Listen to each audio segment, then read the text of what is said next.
इस 18 से 28 साल की एज में ही आपकी लाइफ सेटअप होगी, कहाँ कंपनी में जॉब करनी है, किस तरीके का काम करना है। इस 18 से 28 साल में ही आपकी लाइफ पार्टनर की भी लाइफ सेट होगी। आप जितनी अच्छी मेहनत कर लोगे, जितने अच्छे प्रयास कर लोगे, उतनी अच्छी आपको लाइफ मिलेगी। ये 10 साल जो खराब कर देता है, बाकी की ताउम्र जितनी उम्र बचती है बेकार रहती है। क्योंकि इंसान की अभी आज की डेट में आप सभी बच्चे बैठे हो तो आप अपने आप को बड़ा सेफ फील करते हो, क्योंकि आपके ऊपर आपके पेरेंट्स का साया है। लेकिन पेरेंट्स बच्चों को इसलिए नहीं पढ़ाते कि पैसे कमाना है, पेरेंट्स अपने बच्चों को इसलिए पढ़ाते हैं क्योंकि आप जवान होगे और वो बूढ़े होंगे,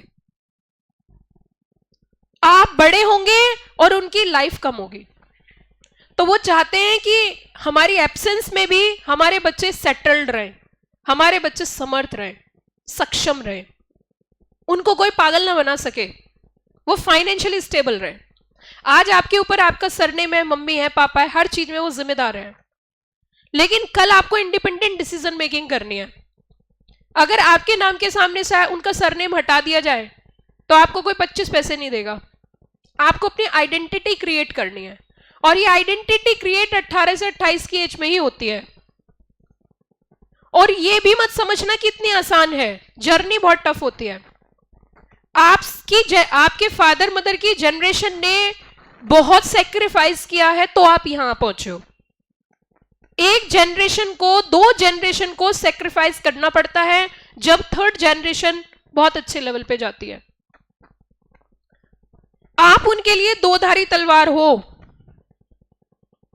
वैसे तो इंसान की आयु 100 साल होती है, 100 इयर्स, लेकिन आज के सिनेरियो में मैं 70 इयर्स मान के चल रही हूं, जो सही व्यक्ति है, फिट है, सब कुछ सेटल्ड है। तो 40 साल जो एज होती है, 40 इयर्स या 45 या 50 इयर्स जो एज होती है, वो हाफ एज होती है। उसमें इंसान फिट रहना चाहिए, जवान रहना चाहिए। लेकिन आज की डेट में मानसिक रूप से 40 साल का व्यक्ति बूढ़ा हो जाता है मेंटली प्रेशर की वजह से। अगर उसकी मेंटली सोच से देखो तो 40 साल का वो लगता है बूढ़ा हो गया, और फिजिकली फिटनेस में तो 30 के बाद ही हो जाता है डल। मैं आपसे ये कहना चाहती हूं सभी बच्चों से, मेरा काम सिर्फ आपको पढ़ाना नहीं है, मेरा काम आपकी जीवन बनाना भी है। आपके पेरेंट्स 2-धारी तलवार की तरह आप उन्हें रिजल्ट दोगे। जब घर में बच्चे की उम्र 18 साल हो जाती है तो पेरेंट्स इन्वेस्टमेंट एक ही जगह करते हैं, वो अपने बच्चों के ऊपर। वो किसी तरीके का प्रॉपर्टी इन्वेस्टमेंट्स नहीं करते हैं, वो सारा इन्वेस्टमेंट करते हैं बच्चे की पढ़ाई के ऊपर, और सेक्रीफाइस करते हैं। बोलते हैं, आपस में डिस्कस करते हैं, मदर फादर दोनों डिस्कस करते हैं, बोलते हैं कोई दिक्कत नहीं है, अभी जो हम पैसा अपने बच्चों पे खर्च करेंगे तो वही हमारी सबसे बड़ी प्रॉपर्टी है। अब बच्चे अगर अच्छे निकलते हैं, अगर आप में से आप कंपनी सेक्रेटरी बन गए, सही तरीके से पढ़ लिए, लिख लिए, कुछ बन गए, तो आप विला खरीदोगे। आप अबाउट 2 करोड़ फ्लैट परचेज करोगे। 40 लाख का फ्लैट आपको सूट नहीं करता है, ये समझ लीजिए। 40 लाख का फ्लैट तो ग्रेजुएशन वाले भी खरीदते हैं। आपका फ्लैट ऐसा होना चाहिए जिसमें स्काई वॉक हो, जमीन पे तो सब चलते हैं, हवा में चले, और आप कैपेबल हो।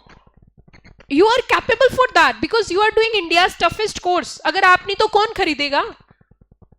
अगर आपने इस तरीके की संपत्ति जुटा ली, मेहनत करके, पढ़ के, लगन से, तो उनको इन्वेस्टमेंट, शायद वो इन्वेस्टमेंट कर भी लेते, आपको नहीं पढ़ाते तो उससे ज्यादा तो आपने रिटर्न दे दिया। परंतु बच्चों, अगर आपने पढ़ाई नहीं करी तो वो हार जाएंगे, वो थक जाएंगे,